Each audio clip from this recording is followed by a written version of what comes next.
Hay una voz que nunca se calla. No es la voz que usas cuando hablas con otras personas. No es la que aparece cuando tienes que explicarte o defenderte. Es la otra, la que aparece cuando estás solo, cuando el ruido del mundo baja un poco, cuando te miras al espejo sin querer quedarte mirando demasiado tiempo. Esa voz que dice cosas que jamás dirías en voz alta. Esa voz no es inofensiva. Esa voz es la arquitecta de tu vida. Neville Goddard fue uno de los pensadores más radicales del siglo XX. No fue un filósofo de academia, no fue un coach de motivación. Fue algo más difícil de clasificar y por esa razón más peligroso de ignorar. Lo que enseñó va en contra de casi todo lo que te han dicho sobre cómo funciona la realidad. Y cuando lo entiendes de verdad, no lo entiendes con la cabeza. Lo entiendes con algo más profundo. Con esa parte de ti que sabe, aunque no quieras aceptarlo, que llevas años hablándote de una forma que te ha costado muy caro. La pregunta que quiero que te hagas antes de continuar es esta. ¿Qué te dices a ti mismo cuando nadie puede escucharte? No me refiero a los pensamientos que eliges conscientemente. Me refiero a los que aparecen solos, los que se repiten, los que tienen un tono particular, una textura específica, una familiaridad que da miedo porque suenan exactamente como tú, pero dicen cosas que no elegiste creer. Goddard decía algo que suena sencillo hasta que te quedas con ello el tiempo suficiente. La imaginación no es una herramienta que usas, es el único creador real que existe en tu experiencia. Y el material con el que imagina, el combustible que usa para construir lo que después llamas tu vida, son exactamente esas palabras que te dices en silencio. No tus deseos declarados, no tus metas escritas en un cuaderno, lo que sientes que eres cuando nadie te observa. Este video no te va a dar una técnica de 5 pasos para pensar positivo. Eso sería insultarte. Lo que vas a entender en los próximos minutos es algo mucho más incómodo y mucho más poderoso. Vas a entender por qué tu vida actual es la suma exacta de las conversaciones internas que has tenido contigo mismo durante años, y por qué cambiar esa conversación no es un acto de voluntad, sino un acto de comprensión. Y cuando lo comprendas, ya no podrás mirar tu mente de la misma manera. Existe un patrón que casi nadie detecta porque está demasiado cerca para verlo. Piensa en alguien que siempre llega tarde a las oportunidades. No porque sea irresponsable, no porque no trabaje, sino porque justo cuando algo bueno se acerca, algo dentro de él sabotea el momento.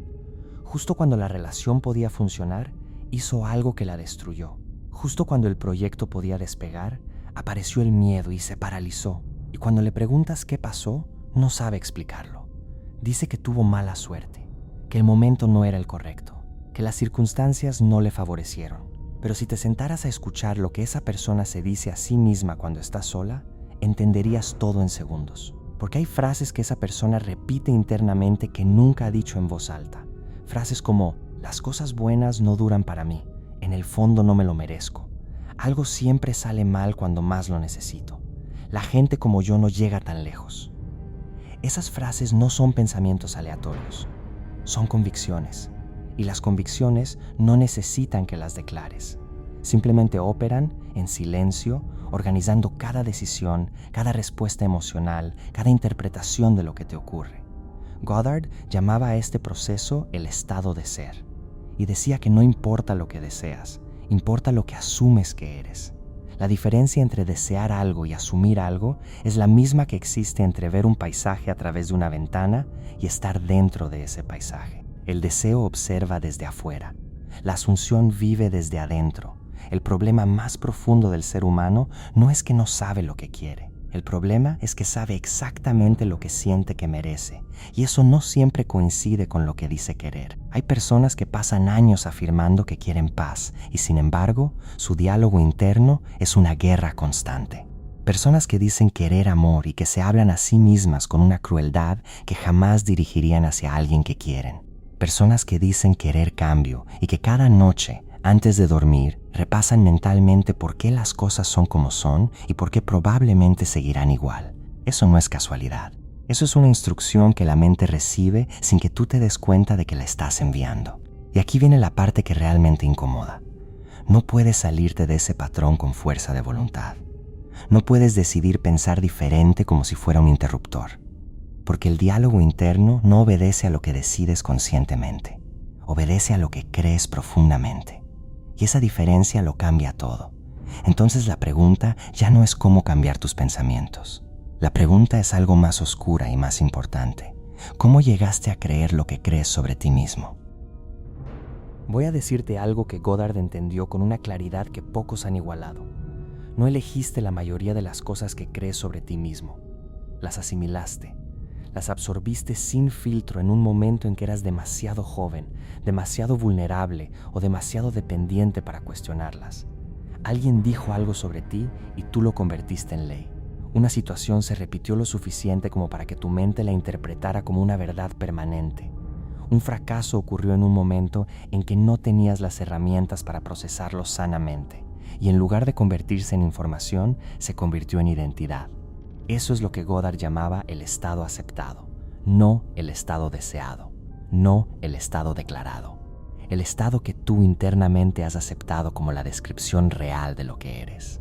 Y ese estado habla todo el tiempo, en el tono que usas cuando piensas en ti mismo, en la historia que te cuentas sobre por qué las cosas son como son, en la forma en que interpretas cada señal que el mundo te da. Cuando alguien te hace un cumplido genuino y automáticamente piensas que exagera, eso es tu estado aceptado hablando. Cuando alguien te ofrece una oportunidad real y tu primer impulso es buscar la trampa o la razón por la que no funcionará, eso es tu estado aceptado hablando. Cuando terminas una buena racha con una decisión autodestructiva que no sabes explicar del todo, eso también. La mayoría de las personas cree que sus pensamientos son reactivos, que responden a lo que sucede afuera. Pero Goddard sostenía lo contrario. Sostenía que lo que sucede afuera es, en gran medida, una extensión de lo que ya está sucediendo adentro. No como magia, no como metáfora, como un proceso real de selección de atención, interpretación y respuesta que literalmente moldea las experiencias que tienes. Esto no es filosofía nueva. Los estoicos lo intuían. Los budistas lo describían de otra manera. La neurociencia moderna, curiosamente, lo está confirmando con un lenguaje diferente pero apuntando al mismo lugar. La forma en que tu cerebro filtra la realidad depende completamente de los patrones de pensamiento que ha repetido más. Y esos patrones son, en esencia, tu diálogo interno convertido en arquitectura neuronal. Lo que te dices en silencio no solo afecta cómo te sientes, afecta literalmente qué partes de la realidad puedes percibir y cuáles quedan filtradas antes de que lleguen a tu conciencia. Pero hay algo aún más perturbador que eso. La mayoría de ese diálogo no lo reconoces como diálogo, lo reconoces como descripción objetiva de la realidad. No sientes que estás diciendo, soy alguien a quien las cosas le salen mal. Sientes que estás simplemente observando que las cosas te salen mal. La diferencia entre esas dos experiencias es la diferencia entre una cárcel con barrotes visibles y una cárcel cuyas paredes nunca aprendiste a ver.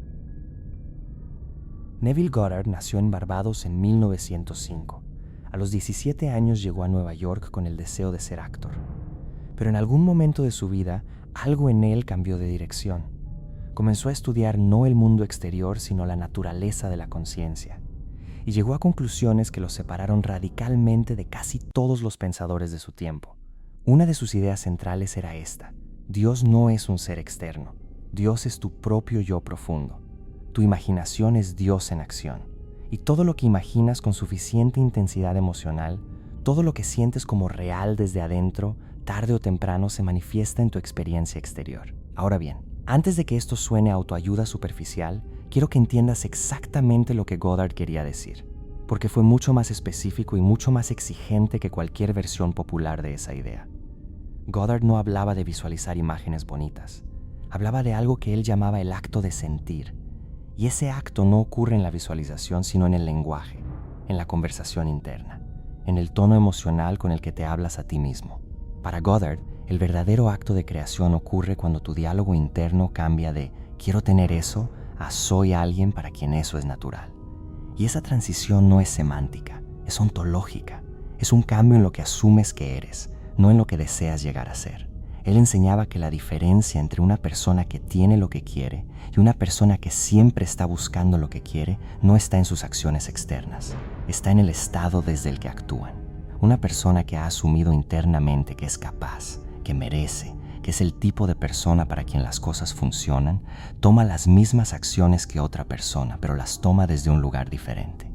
Y esa diferencia en el origen produce diferencias radicales en los resultados. El lenguaje que usas contigo mismo no es neutral.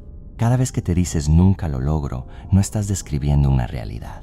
Estás instruyendo a tu mente sobre cómo interpretar el próximo intento. Cada vez que piensas, la gente como yo no tiene ese tipo de vida, no estás siendo realista. Estás estableciendo un límite que funciona como una frontera invisible que decide qué cruzarás y qué no. Goddard usaba una metáfora que me parece poderosa. Decía que la conciencia es como un imán que no atrae lo que pides, sino lo que irradia. Y lo que irradia es exactamente lo que asumes que eres cuando estás solo con tu propio pensamiento.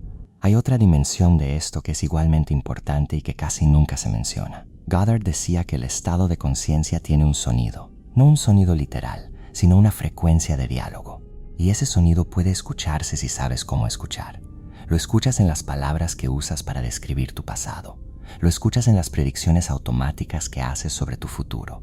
Lo escuchas en la forma en que hablas de las personas que tienen lo que tú deseas, con admiración o con resentimiento. El resentimiento hacia alguien que tiene lo que quieres no es envidia, es una confesión. Es tu mente diciéndote que en algún lugar profundo crees que eso no está disponible para ti, que esa persona pertenece a una categoría diferente. Y mientras mantengas esa creencia, la repetirás en tu diálogo interno, reforzarás el estado que te aleja de lo que deseas y seguirás confirmando tu propia teoría sobre ti mismo. Lo peligroso no es lo que sabes. Lo peligroso es lo que tu mente acepta como cierto, sin que tú lo hayas examinado. Quiero que pienses en algo concreto. Piensa en alguien que siempre termina en relaciones donde no es valorado. No una vez, sistemáticamente. La relación cambia, la persona cambia, el contexto cambia, pero el resultado es el mismo. Y si le preguntas qué pasó, describirá a las otras personas, las circunstancias, la mala suerte. Pero raramente se preguntará qué tiene en común cada una de esas historias. La respuesta es incómoda. Él o ella es el denominador común.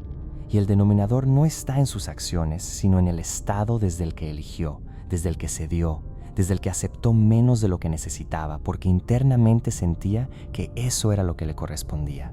El diálogo interno de esa persona, si lo escucharas, probablemente contiene frases como: no quiero pedir demasiado, si exijo mucho me quedaré solo, nadie aguanta mis partes difíciles, el amor siempre tiene un costo. Esas frases no son conscientes, son el fondo de pantalla de su experiencia emocional. Y desde ese fondo de pantalla, toda decisión relacional está teñida. Ahora piensa en alguien que trabaja constantemente pero nunca avanza. No porque no tenga talento, no porque no tenga disciplina, sino porque en el momento en que algo funciona, algo en él lo interrumpe. Llega tarde a una reunión importante, dice algo innecesario que arruina una oportunidad.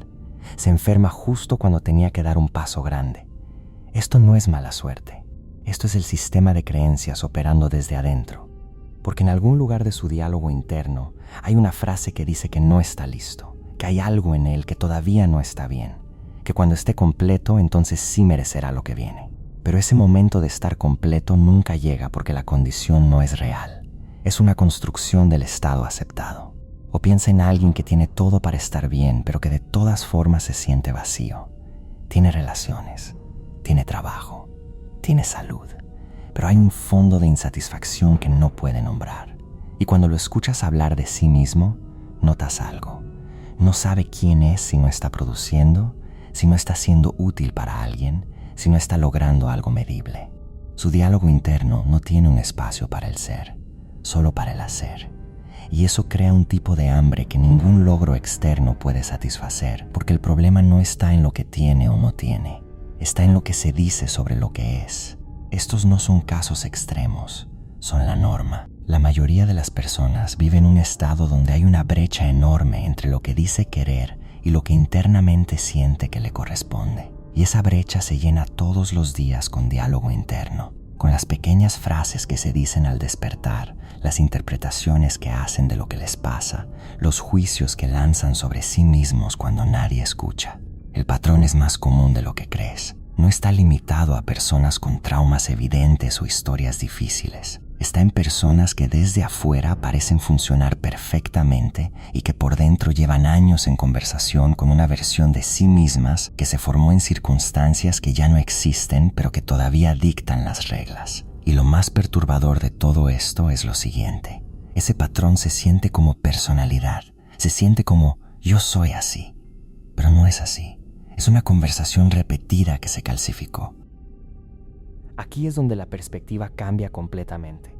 Todo lo que has escuchado hasta ahora podría llevarte a pensar que el problema está en los pensamientos negativos, que la solución es pensar positivo, reemplazar frases oscuras por frases luminosas, repetir afirmaciones frente al espejo hasta que algo cambie.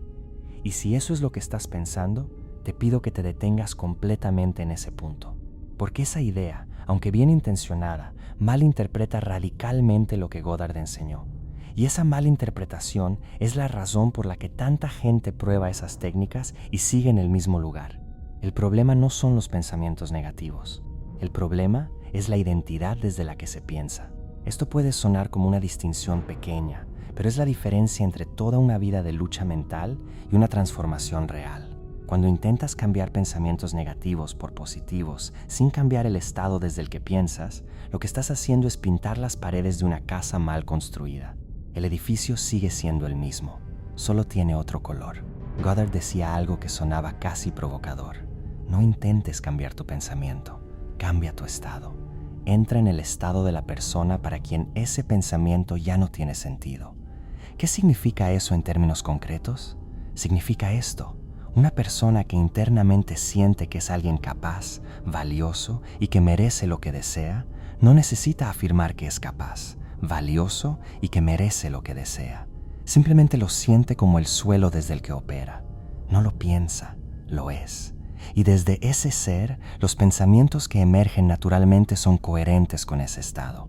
El esfuerzo enorme que se necesita para mantener un pensamiento positivo cuando el estado es de escasez o de insuficiencia es la evidencia de que estás trabajando en la capa equivocada. El diálogo interno no es la causa del problema, es el síntoma. La causa es el estado aceptado. Y cambiar el diálogo sin cambiar el estado es como tratar la tos sin tratar la infección. Pero aquí viene la frase que quiero que te lleves de este video, la que puede funcionar como el punto de inflexión.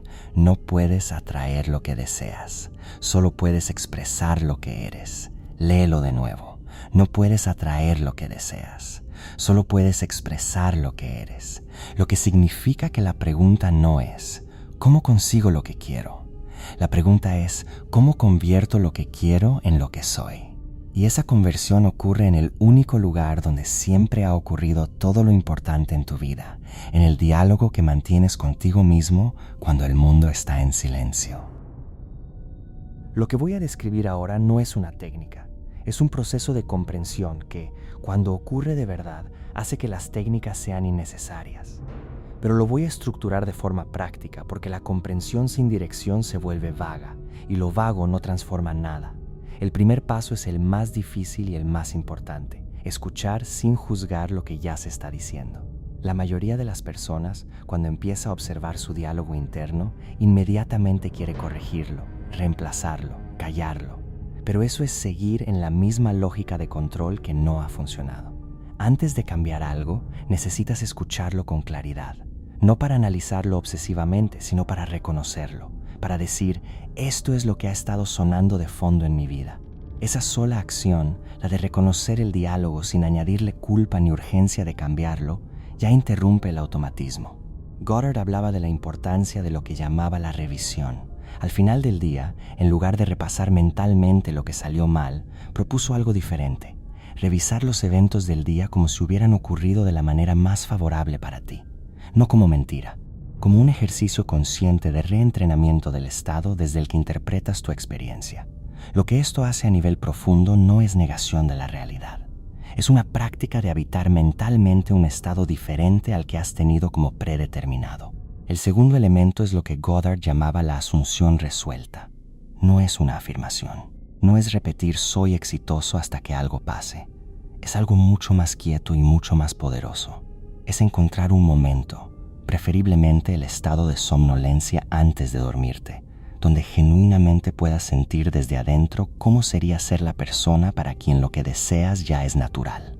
No visualizar desde afuera, sentir desde adentro y mantener ese sentimiento no como esfuerzo sino como descanso, como permitirte estar, aunque sea por unos minutos, en un estado diferente al habitual.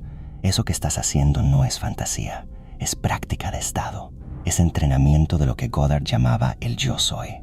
Porque ese yo soy, esa declaración interna de lo que asumes que eres, es el verdadero origen de todo tu diálogo y, por extensión, de toda tu experiencia. El tercer elemento es la coherencia entre el diálogo interno y el diálogo externo. Hay personas que internamente se trabajan, hacen sus prácticas, cambian algo en su estado y luego salen al mundo y hablan sobre sí mismas de la manera más vieja posible. Es que yo siempre soy así. Es que no soy bueno para esto. Es que mi familia siempre fue así. Esas frases no son inocentes, son una reafirmación pública del estado viejo. Y ese estado viejo, al ser reafirmado en voz alta, regresa y refuerza el diálogo interno. Goddard fue muy claro en esto. Las palabras que dices sobre ti mismo en voz alta tienen el mismo poder que las palabras que dices internamente, porque ambas son expresiones del mismo estado. Cuidar lo que dices de ti mismo en conversación no es vanidad ni positivismo forzado, es disciplina de identidad. El cuarto elemento quizá es el más contraintuitivo, la gratitud como estado, no como práctica. No me refiero al ejercicio de anotar 3 cosas por las que estar agradecido, me refiero a algo más profundo. Me refiero a la posibilidad de habitar internamente un estado donde sientes que ya tienes, que ya eres, que ya hay abundancia de lo esencial en tu experiencia, aunque las circunstancias externas digan lo contrario. Goddard llamaba a esto estar agradecido de antemano, y lo describía no como optimismo ingenuo, sino como la postura de alguien que confía profundamente en que lo que ha asumido ya está en proceso de manifestarse. Esta postura cambia el tono del diálogo interno de manera radical, porque la ansiedad, el resentimiento, la desesperación, todas ellas son formas de conversación interna que parten del estado de carencia. Y la gratitud, cuando es genuina, cuando viene del estado y no de la técnica, cambia ese punto de partida. El quinto y último elemento es el más difícil de practicar y el más transformador. Soltar la necesidad de que el cambio sea visible inmediatamente. Goddard hablaba de lo que llamaba un puente de incidentes. Decía que entre el estado asumido y la manifestación exterior siempre hay una serie de eventos que construyen el puente. Y esos eventos no siempre se ven como avance. A veces se ven como obstáculos, a veces como demoras, a veces como un rodeo que no entiendes. La persona que no confía en el proceso interrumpe el puente antes de cruzarlo completamente. Regresa al estado viejo porque las circunstancias aún no han cambiado y reinicia el ciclo. La disciplina real de Goddard no es la disciplina de forzar el estado. Es la disciplina de mantenerlo cuando todavía no hay evidencia externa de que funciona. Esa es la prueba más exigente que existe y también la más transformadora. Hay personas que escuchan todo esto y esperan sentir alivio, una especie de certeza de que ahora saben qué hacer y que las cosas van a cambiar. Pero la verdad es que lo que deberías sentir en este momento es algo más cercano a la responsabilidad. Porque entender que tu diálogo interno está creando tu destino no es una promesa de que todo será fácil. Es una invitación a tomar la autoría de tu vida de una manera que pocas personas están dispuestas a asumir. Es mucho más cómodo creer que la realidad te ocurre, que el mundo decide lo que puedes tener, ser y experimentar. Porque si eso es verdad, entonces no tienes que examinar lo que pasa adentro. No tienes que escuchar esa voz que lleva años diciéndote cosas que preferirías no oír. Pero si lo que Goddard enseñó es cierto, y hay razones profundas para creer que al menos una parte significativa de ello lo es, entonces ya no tienes esa salida. Ya sabes que el material del que está hecha tu vida es esa conversación silenciosa que nadie más puede escuchar, pero que tú llevas contigo a todos lados. No tienes que cambiarlo todo mañana. No tienes que transformarte en alguien diferente de la noche a la mañana. Pero sí tienes que empezar a escuchar, a notar el tono, a sentir la textura de ese diálogo, a preguntarte si la persona que habla en ese silencio es la persona que quieres ser o la persona que alguien más, en algún momento, te convenció de que eras. Goddard decía que el hombre dormido es aquel que cree que el mundo externo es la causa y él es el efecto, y que el hombre despierto es aquel que comprende que la conciencia es la causa y el mundo externo es el efecto. Ese despertar no es dramático, no ocurre con un flash de luz ni con una revelación instantánea. Ocurre en los momentos quietos, cuando decides escucharte de otra manera, cuando te niegas a seguir repitiendo las frases que alguien más te enseñó a creer sobre ti, cuando empiezas a habitar, aunque sea brevemente, el estado de la persona que sabes que puedes ser. Lo que te dices en silencio ya está creando algo. La pregunta es si vas a seguir creando lo mismo. Si este video resonó en algún lugar que no esperabas, hay algo más esperándote en este canal. Porque las preguntas que importan rara vez tienen respuestas en la superficie.